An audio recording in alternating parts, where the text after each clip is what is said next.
Saudaraku yang kekasih, selamat hari Minggu. Hari Minggu, Domingo, hari Tuhan. Katakanlah sebagaimana dikatakan dalam Mazmur 118 ayat 24 sampai 25. Inilah hari yang dijadikan Tuhan. Marilah kita bersorak-sorai karenanya. Ya Tuhan, berilah keselamatan. Ya Tuhan, berilah kemujuran. O Lord, save us. O Lord, give us success. Berilah keselamatan dalam menghadapi pandemi COVID-19 ini. Berilah juga tuntunan bagi kami supaya kami selamat dalam era baru menghadapi COVID ini. Jaga jarak, hindari kerumunan, tangan bersih, dan saya mau tambahkan hati dan pikiran yang bersih. Tuhan memberkati. Saudaraku yang kekasih, mari kita baca firman Tuhan yang diperuntukkan untuk minggu ini. Tertulis dalam Injil Lukas pasal 12, dimulai dari ayat 13 hingga ayat 21. Berbunyi demikian. Seorang dari orang banyak itu berkata kepada Yesus, "Guru, katakanlah kepada saudaraku supaya ia berbagi warisan dengan aku." Tetapi Yesus berkata kepadanya, "Saudara, siapakah yang telah mengangkat aku menjadi hakim atau pengantara atas kamu?" Katanya lagi kepada mereka, "Berjaga-jagalah dan waspadalah terhadap segala ketamakan. Sebab walaupun seorang berlimpah-limpah hartanya, hidupnya tidaklah tergantung daripada kekayaannya itu." Kemudian ia mengatakan kepada mereka suatu perumpamaan, katanya, "Ada seorang kaya, tanahnya berlimpah-limpah hasilnya. Ia bertanya dalam hatinya, apakah yang harus aku perbuat, sebab aku tidak mempunyai tempat di mana aku dapat menyimpan hasil tanahku?" Lalu katanya, "Inilah yang akan aku perbuat. Aku akan merombak lumbung-lumbungku, dan aku akan mendirikan yang lebih besar, dan aku akan menyimpan di dalamnya segala gandum dan barang-barangku. Sesudah itu aku akan berkata kepada jiwaku, jiwaku, ada padamu banyak barang tertimbun untuk bertahun-tahun lamanya. Beristirahatlah, makanlah, minumlah, dan bersenang-senanglah." Tetapi firman Allah kepadanya, "Hai engkau orang bodoh, pada malam ini juga jiwamu akan diambil daripadamu, dan apa yang telah kau sediakan, untuk siapakah itu nanti?" Demikianlah jadinya dengan orang yang mengumpulkan harta bagi dirinya sendiri, jikalau ia tidak kaya di hadapan Allah. Demikian pembacaan firman Tuhan. Saudara yang kekasih, dari firman yang kita baca barusan, apa yang hendak disampaikan kepada kita? Yang pertama, hidup tidak dijamin dengan harta milik. Karena itu, jangan tamak. Yang kedua, percaya dalam Tuhan. Jangan khawatir. Dia memberi kebutuhan kita. Tuhan Yesus seorang pengajar dan pengkhotbah yang dihormati. Dia guru atau disebut rabi. Artinya pengajar dan guru yang memberikan tuntunan yang baik. Dan dia, Yesus, dihormati sebagai guru. Makanya orang tadi minta kepada Yesus supaya Yesus menyampaikan penyelesaian akan sengketa harta milik mereka. Tetapi Yesus tidak mau. Kenapa? Bukan tidak bisa, tapi kenapa tidak mau? Dia melihat hati daripada orang tersebut. Dia bukan melihat milik harta itu, tapi dia melihat hati orang itu, hati yang tamak, hati yang mau memiliki sebanyak-banyaknya. Oleh karena itu Yesus menolak, siapakah yang mengangkat aku untuk menghakimi kamu, menyelesaikan harta warisan kamu? Saudara, demikianlah Yesus melihat orang-orang yang tamak itu, dan Tuhan tidak mau menyelesaikan urusan-urusan dari orang yang tamak. Mungkin boleh seperti orang Batak berkata, "Dang diho, dang diau, tumago dibegu." Demikian orang yang tamak susah sekali untuk berbagi menyelesaikan harta miliknya dengan saudaranya sendiri. Saudaraku yang kekasih, jangan tamak, jangan serakah. Saya mau tambahkan, carilah harta, carilah uang, karena uang dan harta dari dirinya sendiri tidak salah. Yang salah ialah bila uang dan harta itu mengomandoi hati kita. Yang tidak benar dan salah itu ialah bila harta itu menjadi tujuan hidup kita dan lupa akan Tuhan. Orang kaya dalam nas ini berhasil dalam pekerjaannya, dan dia punya rencana, dan dia berkata, aku akan membangun gudang yang baru untuk menyimpan hasil panen, dan aku boleh berkata kepada jiwaku, hai jiwaku, tenanglah, makan minumlah, bersenang-senanglah. Untuk bertahun-tahun lamanya sudah tersedia apa yang kamu butuhkan. Enjoy life, nikmati hidup.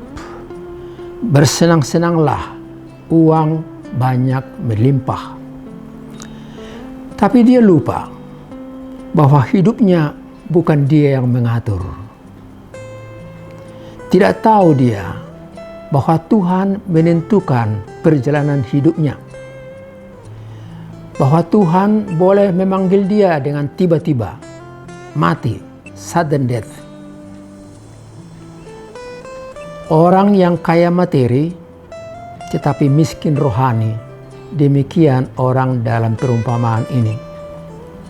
Pintar mengumpulkan uang dan harta, tetapi bodoh karena lupa akan Tuhan yang menentukan akhir perjalanan hidupnya. Saudara, jangan tamak dan jangan selalu merasa kurang. Dalam Amsal pasal 30 ayat 15, si lintah berkata, untukku, belum cukup. Selalu merasa kurang. Dia tinggal di kolam air, dan satu ketika seekor kerbau turun ke kolam tersebut. Si lintah mencium bau yang harum, dan dia berlahan bergerak-gerak menuju sasarannya, kaki kerbau. Sesudah lengket dia di kaki kerbau, dia merobek kulit kaki kerbau itu, dan dari mulutnya dia mengeluarkan cairan supaya luka tidak cepat beku, dan dia boleh menghisap darah terus menerus. Untukku, dan belum cukup.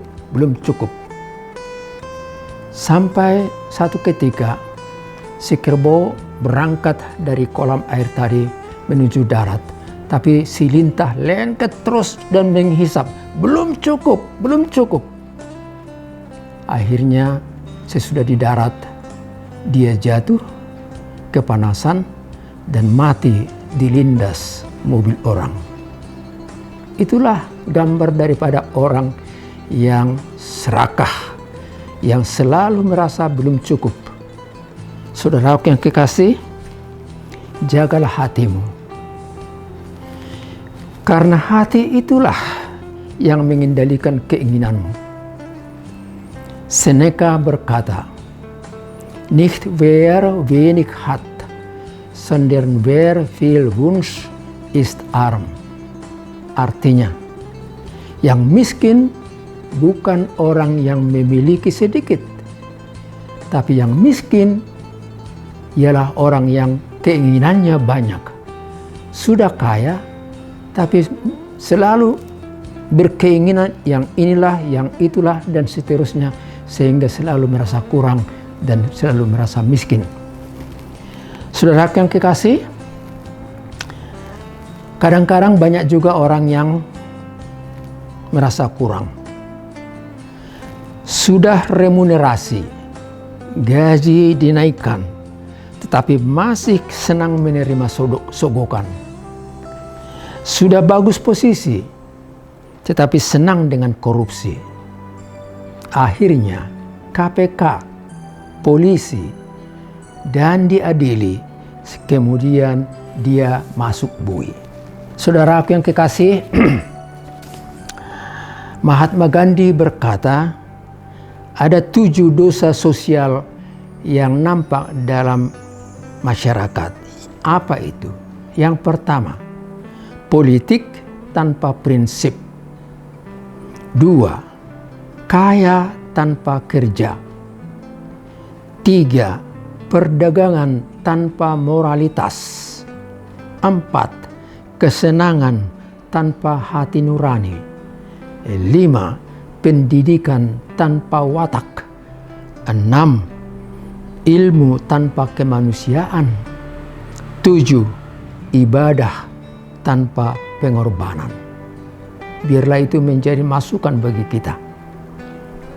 Belajar dan hayatilah firman Tuhan. Dan karena itulah yang memberikan ketenangan. Johann Heinrich Schroeder, seorang rohaniwan, bersama dengan istrinya Tranquilla Sophia mengarang satu lagu yang populer, yang diantaranya kita temui dalam buku Ende 255, yang berkata dalam bahasa Indonesia, hanya satu kuperlukan, Yesus berilah padaku. Holan sadado narikot, Yesus leoni diau. Mananga hape na dapot, dang tuk pasunak kon au. Alay, molo dapot nasasaday, toktong lasro hakku hinorhon ni. Molo na hindi hoton dikku arta nasasaday, dang tarbain luluanmu, anggo so digijangi. Disiamun ni Tuhan Jehovah do hudul anakna nadung gabe jolma.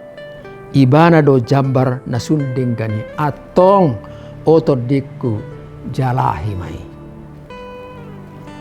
Saudaraku yang kekasih, harta, uang dari dirinya sendiri tidak salah.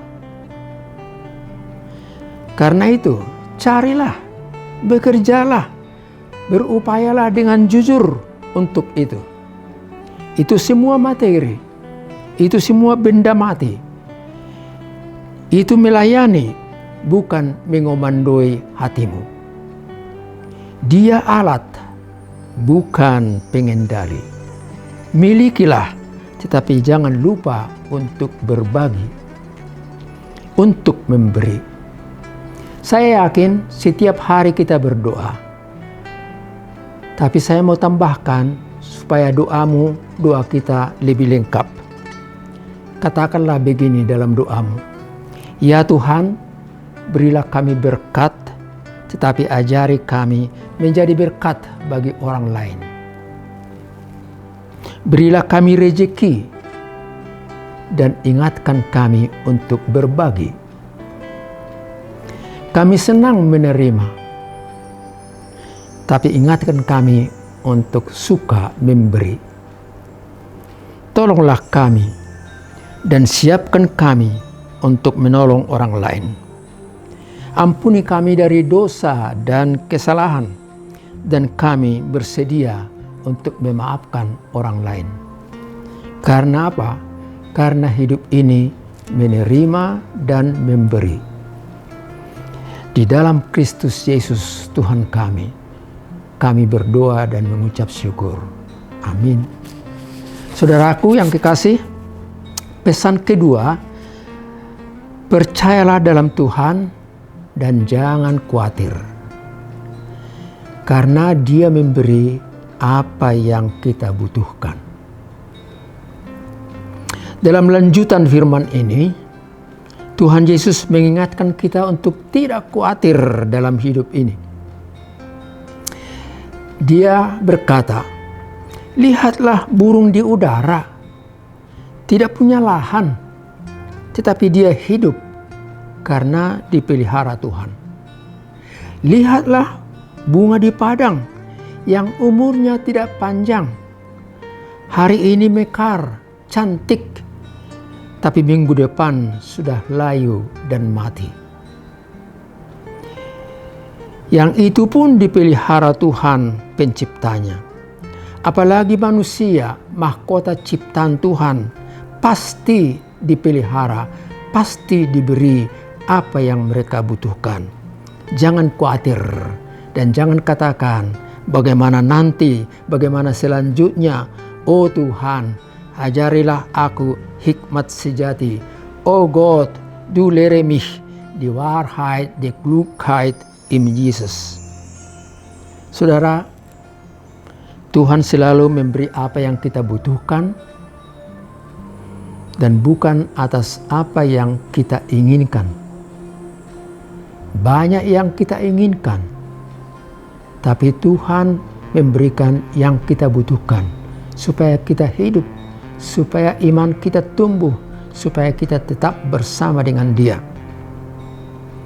Tuhan lebih tahu untuk hidup kita, untuk keselamatan dan kebahagiaan kita. Dia melihat jangka panjang, bukan kehendak kita yang sifatnya jangka pendek. Carilah dahulu kerajaan Allah dan kebenarannya. Demikian dikatakan dalam Matius pasal 6 ayat 33. Arahkan hatimu untuk firman, kebenaran, dan keselamatan. Yesus Kristus itulah jalan, kebenaran, dan hidup. Yohanes pasal 14 ayat 6. Hidup bukan hanya soal makan dan minum, bukan soal hari ini dan esok, tetapi soal iman percaya kepada Tuhan. Dialah penolong dan penebus kita, dan Dialah juga yang selalu menuntun kita di dunia ini, bahkan untuk memasuki kehidupan yang kekal di sorga. Semoga kita juga ikut di dalamnya. Tuhan memberkati. Amin. Kita berdoa. Allah Bapa Surgawi, terima kasih atas firman yang kami barusan dengar. Tuntunlah kami dalam Roh-Mu yang kudus, supaya dalam perjalanan hidup ini kami boleh mengendalikan apa yang melekat dalam diri kami. Kami boleh memakai segala materi, tapi bukan untuk mengomandoi dan mengatur kami. Berikanlah kami berkat-Mu yang berkelimpahan, tapi mampukan kami dan ajar kami untuk berbuat sesuatu demi kehidupan ini bagi orang lain. Ajarlah kami juga untuk bersyukur, tidak tamak, mau memberi untuk keperluan saudara-saudara yang lain yang membutuhkan. Ampuni kami dari dosa dan kesalahan kami, karena kami percaya Tuhan akan menuntun kami dalam hidup ini dan membawa kami satu ketika masuk ke dalam kerajaan sorga yang kekal, yang abadi dan indah itu. Terima kasih di dalam Kristus Yesus. Amin.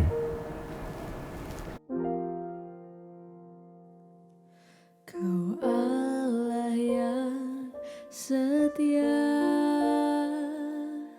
Bapa yang mulia,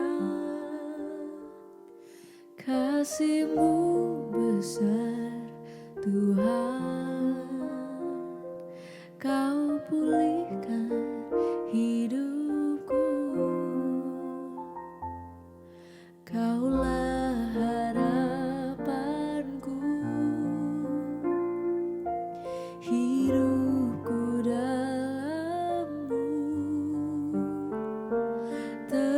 terima kasih Tuhan, Kau selamatkan hidupku.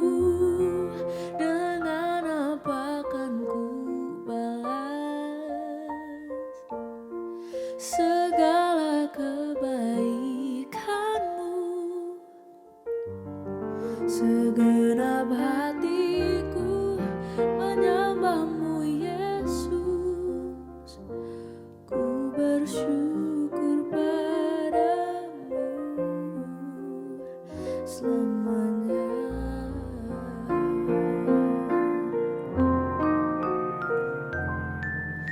Kaulah harapanku, hidupku dalam-Mu. Terima kasih Tuhan, Kau selamatkan hidupku. Dengan apa kan ku balas